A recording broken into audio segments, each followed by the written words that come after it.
రూపాయలు అసలుపై 10% వడ్డీ రేటు చొప్పున సంవత్సరానికి ఒక్కసారి లెక్క కట్టే పద్ధతిన 3 సంవత్సరాలకు అయ్యే చక్ర వడ్డీ ఎంత అని అంటున్నాడు. మనకి సంవత్సరానికి ఒక్కసారి లెక్క కట్టమంటున్నాడు కాబట్టి ఇక్కడ ఏదైతే వడ్డీ రేటు ఇచ్చాడో దాన్ని అలాగా ఉంచొచ్చు.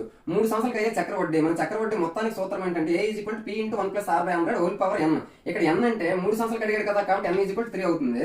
మనకి ఇప్పుడు చూద్దాం. P అంటే 10,000 ఇంటూ 1+R అంటే 10/100 కదా. మరి ఇదేమవుతుంది? 100 × 1 100 + 10 110/100 అవుతుంది. అలాంటిది క్యూబ్ కదా ఇక్కడ ఉంది అంటే 3 సార్లు రాయాలి.